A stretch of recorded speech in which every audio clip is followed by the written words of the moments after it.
नमस्कार। आज मैं बीएसएनएल ऑफ़िस में जाकर बीएसएनएल के हर डिस्ट्रिक्ट में एक ऑफ़िस होते हैं जिसका नाम डीजीएम होता है। डीजीएम दैट मीन्स कि डिस्ट्रिक्ट जनरल मैनेजर, जो हर किसी प्राइवेट कंपनी हो या गवर्नमेंट कंपनी हो, हर किसी कंपनी कॉरपोरेट में एक ऑफ़िस में डीजीएम होते हैं। उस डीजीएम से बातचीत करेंगे, जानने की कोशिश करेंगे कि बीएसएनएल कब तक वापस आ सकती है, बीएसएनएल क्या स्ट्रेटजी अपने ऊपर अपना रही है। फ्रेंड्स कॉन्फ्रेंस में हम उनके साथ बातचीत करेंगे।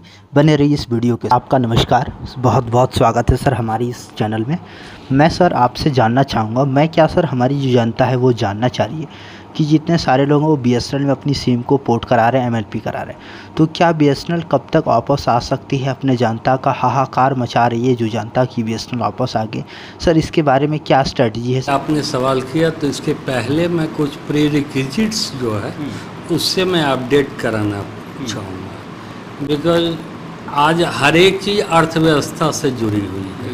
और ये सही है कि जो भारत संचार निगम लिमिटेड है, ये भारत सरकार का एकमात्र दूरसंचार प्रदाता कंपनी है। तो ये स्वाभाविक है कि ये हमेशा लोकहित में ही काम करता है। लोकहित में काम करने के कारण इसको कहीं लाभ कहीं हानि, ऐसे बहुत से केसेस आप देख सकते हैं।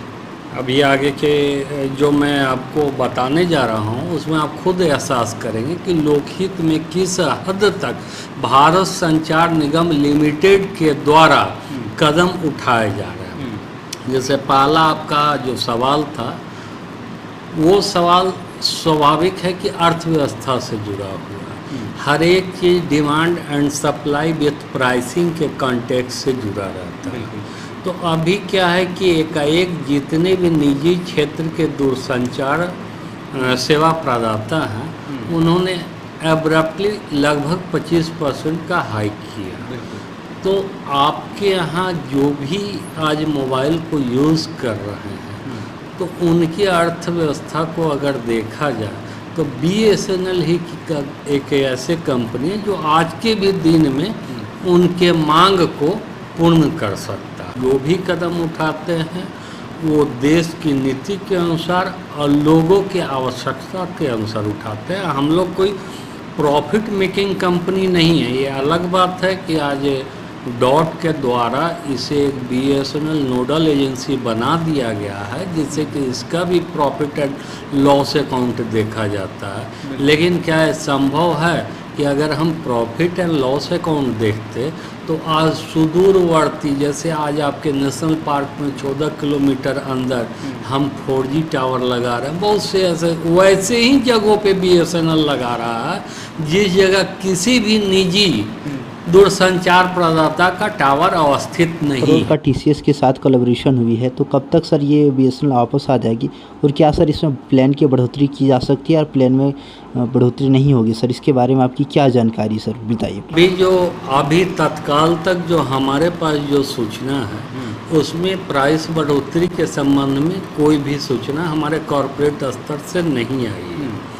और मुझे उम्मीद है, चूँकि ये लोकहित में है और जैसा मैं बताया कि सुदूरवर्ती क्षेत्रों में, जैसे कि आपके यहाँ अभी नेशनल पार्क का मैं कहा, या लाटू क्षेत्र का, जहाँ की कोई आबादी भी नहीं है, मतलब कुछ आदिम जनजाति रहते हैं, उनको सेवा भाव से बीएसएनएल अपने टावर को स्थापित कर रहा है, अधिष्ठापित कर रहा है।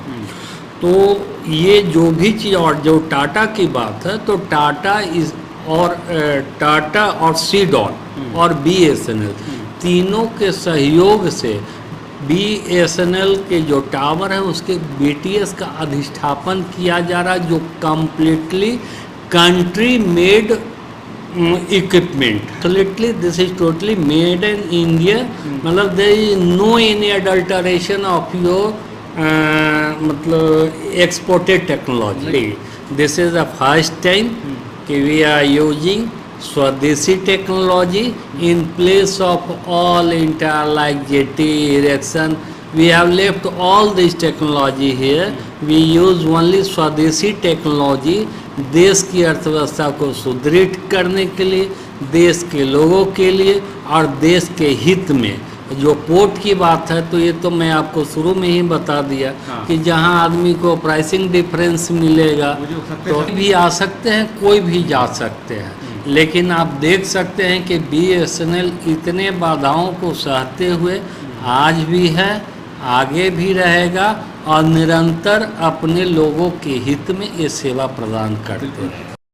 सर BSNL 4 और 5G की लॉन्चिंग और टेस्टिंग में है, इसकी सर क्या जानकारी, इसकी क्या ख्याल है, इसकी सर क्या प्लानिंग चल रही है, इसके बारे में आम जनता जानना चाह रही। सर इसके बारे में आप बता दो सर प्लीज़। इसमें मैं ये कहना चाहूँगा, जो कि टेक्नोलॉजी अपडेशन मुझे पता है, उसमें ये पता है कि जो मैं 4G का सिस्टम इंस्टॉल कर रहा हूँ, I think it will take hardly 5 to 6 months, another 5 to 6 months, because there are so many BTS now get radiating anyway in entire Jharkhand, like in Hazaribagh you can see that one in Ramgarh district, and in similar way we are making our effort in step by step mode. In same manner I think it will be completed within 6 months. Whatever matter concern with your query regarding 5G, so for compliance of 5G, just I am saying, in 4G equipment we have already equipped with all requisites of 5G. मतलब वो कभी भी Yes, हाँ। it is totally depends upon our side. Just we will upload software there, and completely continuity will take place in terms of 5G also. And Hazaribagh is a OA under Ranchi BA, and it is totally governed under Jharkhand circle. So right now everywhere in Jharkhand we are doing same business, and slowly we are just initiate to radiate BTS, and once all BTS will get up for radiation, they all will be synchronized and people will get accordingly 4G, and after that we will provide 5G also.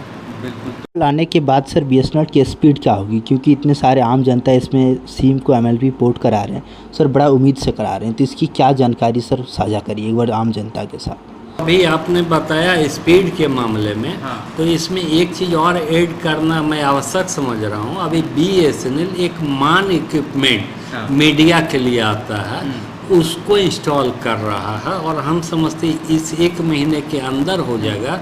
और उसके बाद मालूम होना चाहिए आपको, ये बहुत खुशी की बात है कि हर एक टावर जो झारखंड के अंतर्गत हजारीबाग के अंतर्गत है, वो 1 Gbps की स्पीड को एवरी टावर 1 Gbps को पाएगा। और साथ ही साथ इसमें मैं और ऐड करना चाहूँगा कि हम लोग अपने माननीय प्रधानमंत्री की जो निर्देश में ग्रामीण दूरसंचार संयोजन योजना बहुत सी चल रही है, जिसके तहत हर एक गांव के हर एक पंचायत में फाइबर टू होम सर्विसेज पहुंचाना हमारा प्राइम मतलब फोकस है।